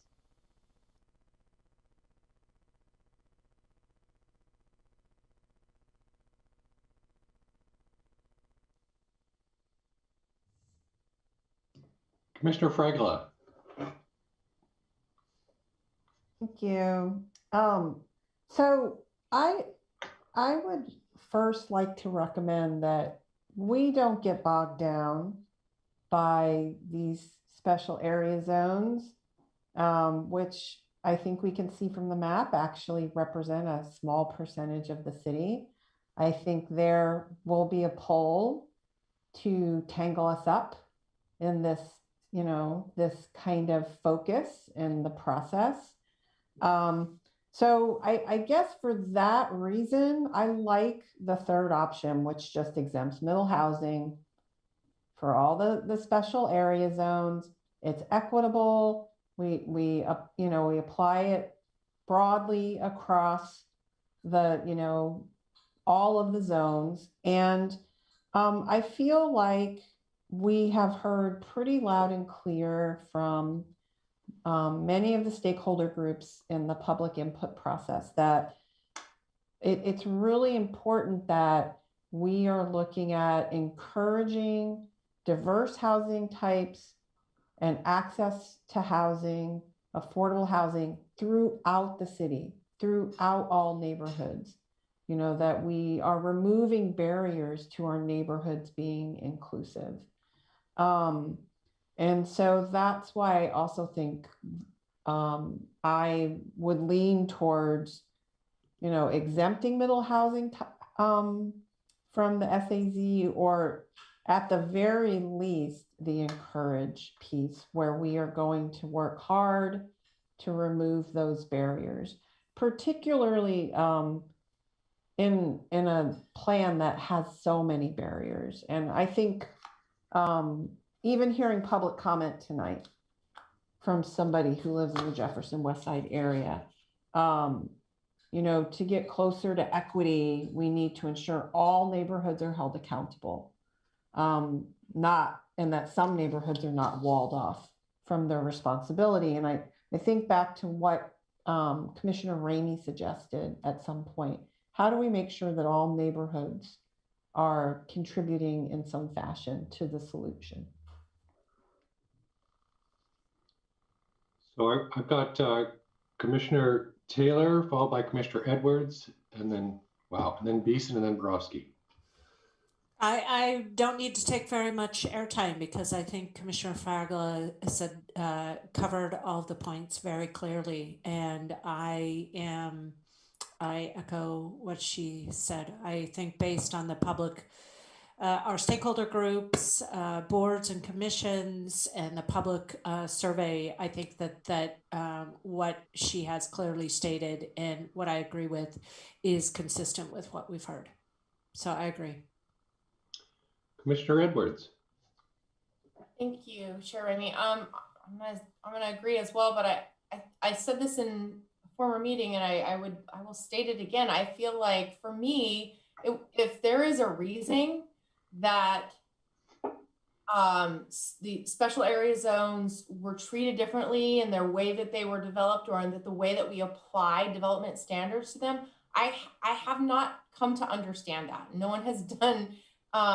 No one has explained to me why it is that this particular neighborhood or that particular neighborhood is subject to specific treatment when it comes to development.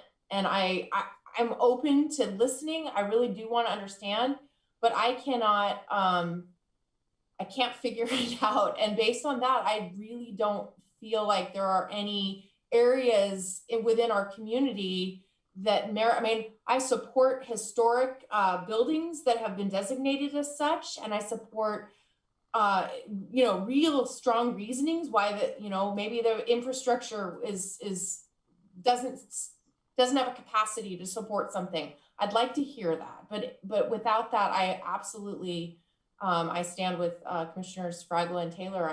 I would like to see us unilaterally apply the standards to this policy. Commissioner Beeson. Yeah, I'm agreeing too with trying to find the slide here with Commissioner Fragala. I guess I just want to clarify though, or understand when we say exempt middle housing from SAZ specific design standards, whatever that was we had in there. But the way I thought this would go is we would establish the standards in all their detail across the base zone. And then what I'm thinking is when you go into this special area zone, that the middle housing would then need to comply with the base zone standards like the rest of the city. Am I saying that right? That is correct. Thank you. Commissioner Borowski, followed by Commissioner Taylor. Thank you. I guess for me, I agree, but then I also have a little bit of latitude, possibly. You know, when a special area zone is enacted, it's because there's been a lot of public outreach and work done on that. I helped develop, Commissioner Taylor did as well, and Commissioner Ramey, obviously, one of the special area zones, the Walnut mixed use one. And so I know that there's a lot of work that goes into preparing and implementing one of these zones. And so for me, if there's aspects of the special area zone that won't affect the buildability of, you know, getting houses built, you know, if it's design standards like was articulated when she was talking about the Royal Avenue Node one, where every house in that area has certain design standards like windows and facades and stuff like that. If those aren't going to affect, you know, the ability to put this missing middle housing in there and can fit into the special area zone work that has been done, I might be able to live with that. I don't want to just say, because there's special area zones that are difficult, all the work that's been done on all of the special area zones needs to be thrown out. So I want to look at it more specifically and see if there are areas where, yes, there's our design standards that won't affect the missing middle housing being built in this area, but yet lives to the spirits of the special area zone. And I just want to be able to look at that and not just dismiss. Thank you. Commissioner Taylor. Yeah, I actually wanted to follow up with Commissioner Edwards said it as well as Commissioner Borowski, and I definitely agree. There's a lot of time and effort that's put into special area zones in terms of public participation. I also am concerned some of the areas, I mean, planning has a long history, which we are being educated and will continue to be educated through this process of exclusionary zoning and, you know, embedded institutionalized racism and classism. And so I really, this is our opportunity to actually take a look at our community and really be thoughtful and intentional about how we approach this. So I think in looking at special area zoning, recognizing that yes, neighborhoods have an element of uniqueness and there's context in terms of just exactly what Commissioner Edwards said, and understanding what those are, and also recognizing that there could have been impetus for some of those, some of the standards to be something that isn't about equity. So I think this is an opportunity for us to look at, like Commissioner Ramey brought up, how do we actually look more intentionally about equity throughout the United States, or throughout the United States, but also the city of Eugene. So I would like, that's definitely going to be a lens that I look at this. So it would be helpful if staff, I know it's more work, and like Commissioner Fraggle pointed out, these areas are quite small in the scheme of things. So putting, just for us to understand what's the intention, where is there a way we can achieve kind of equity, inclusion, throughout the city of Eugene, while maintaining the spirit, kind of what Commissioner Borofsky said, the spirit of what was trying to be achieved in that specific special area zone. So I'm putting myself in, and I've got Commissioner Beeson, and I'm aware of the time here as well. But frankly, the last couple sentences that Commissioner Taylor said there were pretty much where I think I am. There's a reason we call them special. There were special conditions that led to their creation. And we need to understand what those special conditions are. And if those special conditions do not align with our effort in creating equity for housing opportunities, then we need to examine them more closely. If there's no conflict, then we're good to go. So I don't think just a blanket is maybe not the right answer, but I do want to understand at what point are we interrupting our efforts to become a community that provides opportunities for all. And if there's something that's getting in the way of those, then we need to look at them. So Commissioner Beeson. So I'm in agreement. I'm going back to Commissioner Borofsky. I think is why I raised my hand.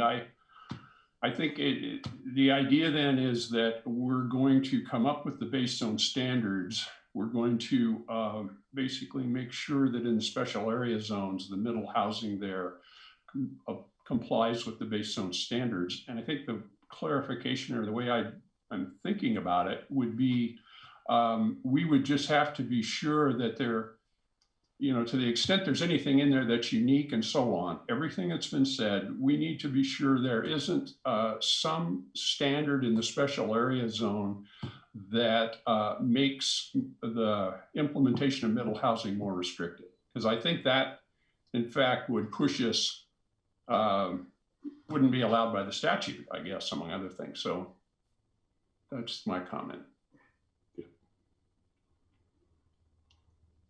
Okay, so I know we're nearing our next step phase of the meeting, and then we have our last few comments from staff and commissioners.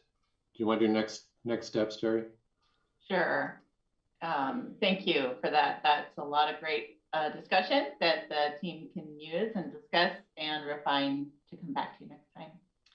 Our next steps are to hold next set of April outreach meetings, in addition to online information on our Engage Eugene site and our project website. Come back to you in just 2 weeks. And then again in May for work sessions. And we've already talked about the last two. So I think I'll close with that. Thank our consultants and our presenters and all of you for all of your thoughtful questions. It's been a really good meeting. Thank you.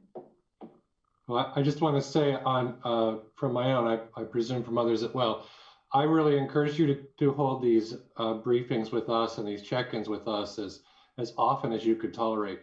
And it really has been very helpful to me. I'm beginning to get a much better understanding of where we are. And I think it's just very important that we understand the outreach and how the outreach is going, and we listen to that, and we be sure and reflect that in our own work, because it really is terrific work so far. So commend the group on that, on your efforts. Thank you for taking the extra time to put in these 5 or 6 meetings that you did. And I hope we're adding to the problem and not making it worse. Commissioner Fraggle, you had your hand up, and then Commissioner Taylor. Yeah, I was just wondering if we could hear quickly on where the selection process is for commissioners. Hear a quick update. That is on my list. I don't know if you want Commissioner Taylor to go first, and then I can go through kind of updates from staff. Thank you. Commissioner Taylor. I just because of the kind of validity, the volume of what's going to be in front of us, and also obviously the significance. I'm just going back to clear and objective standards. I think the sooner we can get to some details, like for instance, the case studies of the sites and what the implications are, the better. Because I think in theory, some of these things are great. And we're also hearing from the public that might be opposed, and actually be encouraging in some of the dialogue, encouraging maintaining exclusionary zoning or diminished equity. But it's hard sometimes to navigate through words. And this is really, quite frankly, easy to visualize. So if there's a way that we can, as we start to get into the details, and maybe I'm not quite sure how to do it, but I think we got there in clear and objective standards. And maybe some of those details, if we can get them coming at us sooner. So I think it's helpful to have outreach like we did in clear and objective standards to actually get code feedback as much mobilize people in the community to review code. That actually helped a lot in the process in clear and objective standards. So just some ideas of potentially how we can get to a level of detail faster. Okay, Alyssa, go ahead with your list and we'll all weigh in. Awesome. So my first topic was going to be Planning Commission recruitment process. So as you know, that closed last month. I believe we had 15 applicants. The council just voted on who they want to bring forward for interviews. I don't have that information, although I know that interviews are on the 19th, which I believe is Monday. So I don't think council's been given the final tally or the final list, and that's why it wouldn't be released to me. So as soon as I get more information, I'll definitely pass that on to you. And I believe appointments are in mid-June. So we'll just keep you posted on what's going on there. I wanted to let you know last night, Clear and Objective was actually at Council for Action. And I think several of you might have been watching that. The good news is that it passed with an 8-0 vote. And also as part of that motion to adopt the ordinance, they did send a small piece back to the Planning Commission for additional review. And that was related to the transition standards. And if you'll recall, that was for a couple of the land use applications. That was really the counterpart to a review for compatibility and the discretionary standards. And so I know you all worked really hard on those. And really the question was about kind of when it applies, what properties or what zones it are abutting the development site and when they should apply. And so that question is going to be coming back to you, hopefully sometime soon. We'll come back and bring you the testimony that council received on the topic, and then you guys can have a work session on that particular issue and decide what you want to do with it, if you think changes need to be made or if you think it needs to stay as it is. So that will be coming back to you, but we'll pull all the information together as well as, a link to the work session. So make that easy for you. And Janessa's preparing some information for that. They also voted 8-0 on the Metro Plan Amendment zone change that Jeff had before you. I think maybe last month, might have been the month before. It was Central Eugene Industrial. It went from light medium to, it went from heavy to light medium industrial. And so they also adopted that last night. Let's see, your next meeting is on this topic. It's on the 26th, and then your retreat is on the 29th, and I'm going to be reaching out to Commissioners Ramey and Beeson to go over the agenda for that. And then you have quite a few meetings in May and June, including a public hearing on commercial setbacks, more on middle housing, and a potential land use appeal or two, plus deliberation. So should be fun. So one thing I want you all to think about, you don't have to answer now, is that it may be challenging to fit in some more meetings, even though I think some of these topics you may want to or need to. So I want you to think about whether or not we can talk about this at the retreat. For some of these night meetings, can we extend the time? I think it may be easier at the night meetings than potentially at the day meetings, but let's talk about that, give that some thought as well. So, and I think that's all I have, but happy to answer questions too. So thank you for that. And I know I have a couple commissioners in line here, just jumping in for the retreat planning. If you have, I'm speaking to commissioners now, and I suppose staff do, but mostly commissioners. If you have issues you think we should discuss during the retreat, please be sure you get your ideas. This is sort of the brainstorming part, so we can help Alyssa form the agenda. If we know what you're interested in, that'll make it a lot easier. So copy us or send me an email or however you want to do that. Your brainstorms about what you would like to, how you'd like to spend your time during the retreat, so we can be sure those get on the list. Now, I think it was Commissioner Borowski followed by Commissioner Taylor. Thank you. I just wanted to mention something regarding the council work session last night in regard to clear and objective standards. At one point, Commissioner Clark cited that he had talked to me and I had told him that we should refer it back to the Planning Commission. I just want to be clear as to what that conversation, how that conversation went, and what I actually imparted to Commissioner Clark. What I told him was that if he felt there were questions or unresolved issues with the clear and objective code that was being put in front of them, and there was a council majority, it was absolutely appropriate to have them send it back to the Planning Commission.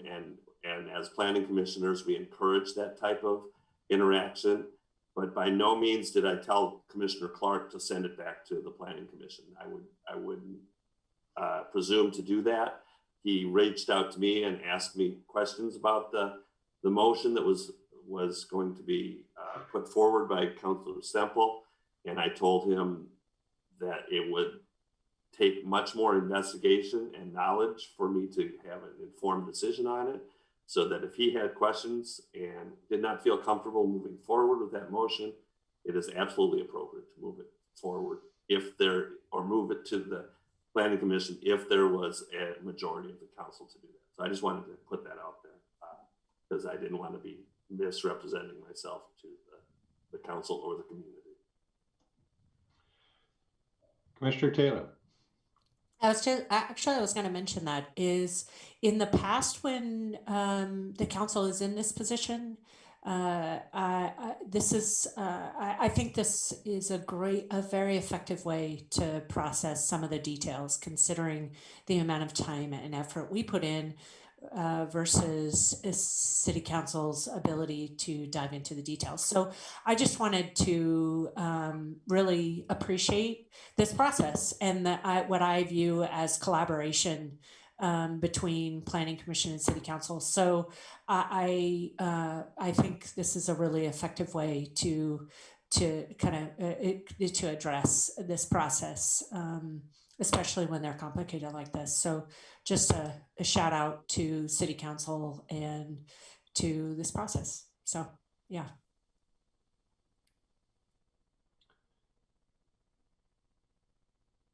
Okay, so any other questions, comments from commissioners?